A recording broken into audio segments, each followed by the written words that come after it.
Hello and welcome to Classical Civilization A-Level. This lesson is going to give you a little taster of what we cover in classics and also tell you a little bit about the course outline and what to expect. So when you're ready, move on.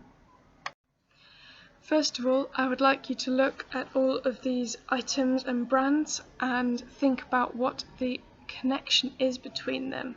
So pause this video and then come back when you've had a think. So welcome back, and you might have guessed it, but all of these ideas and names come from classics from ancient Greece and Rome. We'll have a look at what each of them mean on the next slide. So when you're ready, move on. So you can see here that these all have their origins in ancient Greek or Roman ideas or places. So Nike, the brand, actually comes from the warrior goddess Athena, or Athene Nike. Nike just means victory. So when the Greeks were in battle, they would pray to her to make sure that they won, and that's what the victory Nike means. This yogurt oikos comes from the Greek word oikos, meaning house or home, so that's why they want to make you seem very homely when you're eating the yogurt. This building here, and you might recognise the sort of type of building where they have columns, usually kind of white marble looking buildings. This is a Greek or Roman design where they use these sorts of columns, and especially the domed top. You will see in Rome a lot, ancient Rome. The Olympics are obviously an ancient Greek idea. They invented the Olympics, the ancient Greeks, and we still have some of the ancient Greek races involved in our games now. So they had running races, javelin, discus throwing, wrestling, among obviously our other more modern sports as well. And you might have seen this washing up brand, but it is from this Greek warrior Ajax, he was called, and he actually fought in the Trojan War, if you know the story, where the Greeks went to war with the Trojans to bring back Helen of Troy. Now ironically it's Ajax here, this washing up liquid is supposed to beat the Greece, as in the Greeks, even though he was a Greek, so it's a little bit of a play on words there by the company, so the branding company. And this is where we see lots and lots of different ideas come from ancient Greece and Rome, which if you study classics you will see happens all the time. So when you're ready, please move on. So I've given you a little taster of kind of what the ideas are in classics, where they kind of come from. I'll explain a bit more about what classical civilization is, because you might not have heard of it before. We study the Greek and Roman time periods, and it's a bit of a combination of English literature and history, where we look at just those two time periods, the ancient Greek and Roman periods, but we cover their history, their literature, so their poems and their stories, their plays. We cover their art as well, looking at visual sources and archaeology and the philosophy of these cultures. So it's more wide-ranging than just history.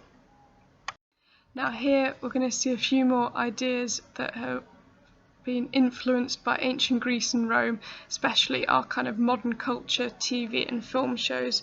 For example here, Game of Thrones.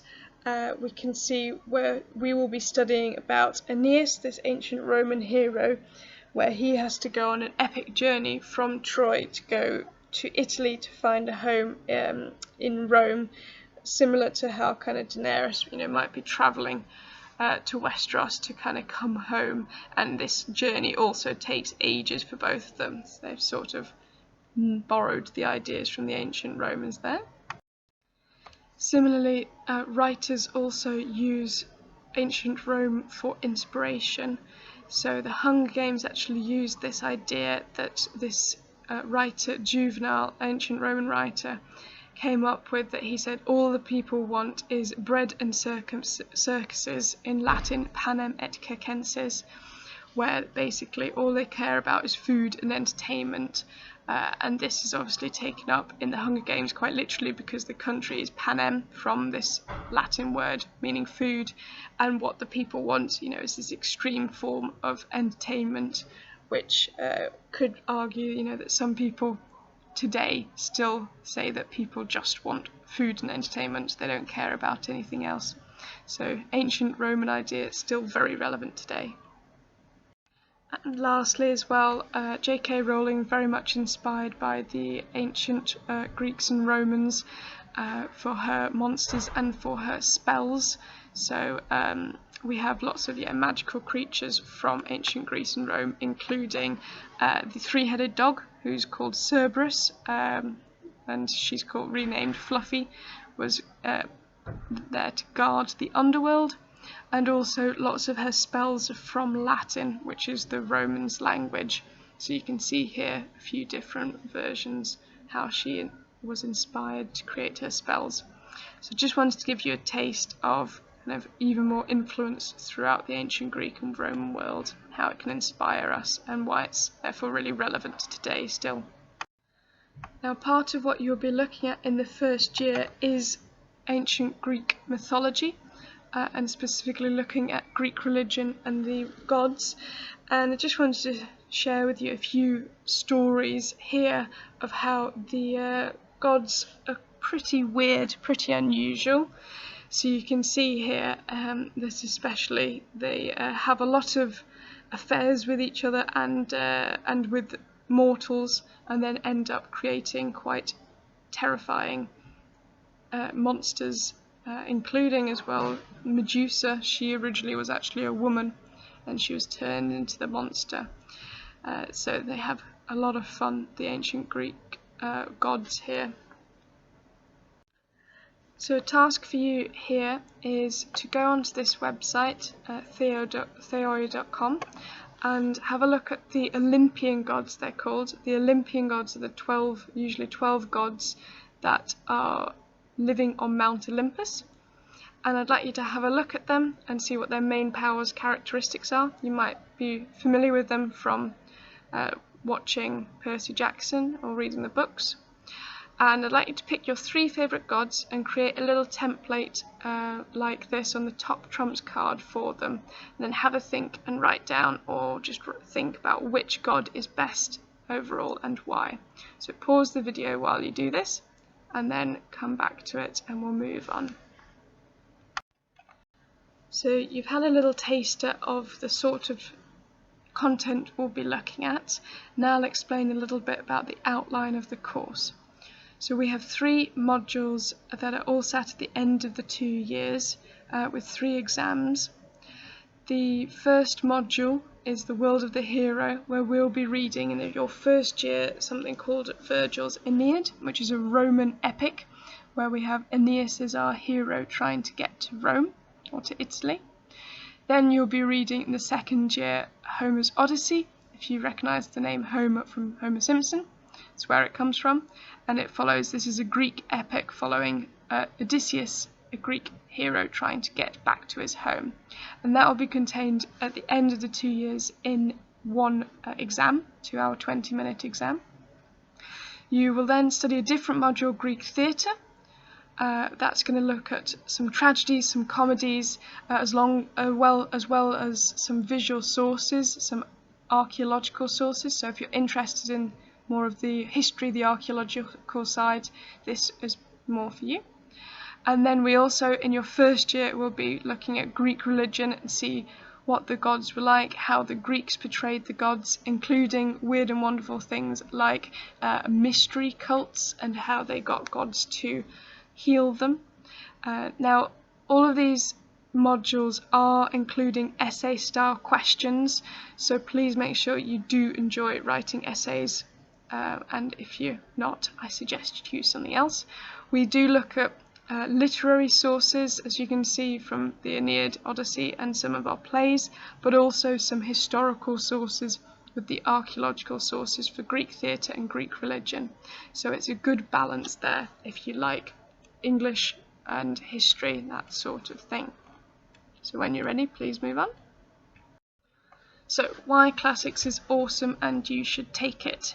It really complements other arts subjects like history, English literature, English language, media, politics, any of these sorts of things, because it can help you to develop your essay and source skills. So if you're already looking at taking those subjects, it will add to it and help strengthen your skills in those. But if you want to try something a bit different as well, maybe you're bored of English or history, it's something that's kind of quite unique. You won't have looked at these time periods before, and a different mix as well, the skills with some historical, some more literary skills. It also looks fab for universities when you're applying to universities, because it is a challenging subject, and it's quite a niche subject, quite a small subject, so you will stand out from others when you apply to university. You have lots of transferable skills. You can then apply for lots of different courses at university and careers afterwards. And just really finally on this, it's kind of loads of fun. It's really weird and wonderful. You will learn about, as I said, kind of some secret mystery cults, stories about Cyclopses in the Odyssey, and Oedipus, where you might have heard of this term before. The Oedipus complex, one of our tragedies we study, is based on this person Oedipus, and unfortunately he had a fate where he had to sleep with his mother and kill his father. So we're going to see the whole play is based around him finding out about this and the horror of his situation. So, as I said, it's just quite mad, weird and wonderful. So if that sounds interesting, please do join us in classics. I also love to go on lots of trips and things, so if we have the opportunity, we'll go and see some Greek theatre in the northeast. We've been to Northern Stage before, to Durham, and just Newcastle, other places around where they have plays on. We also attend Durham and Newcastle University for lectures and seminars, so you can start to look at those universities. We may go to Roman forts, not Segedunum because it's most of the more boring fort, but these other ones are brilliant, so we go to Roman forts. We've also done a trip previously to London to see a play and to see the British Museum, and if possible we might go abroad to Rome or to Athens. So lots and lots of extracurricular activities associated with it as well. If you have any questions about classical civilization or you want to learn more about it, please do email me below or see me in St Anthony's if you're at school here. Thank you very much then, and I hope to see you in September.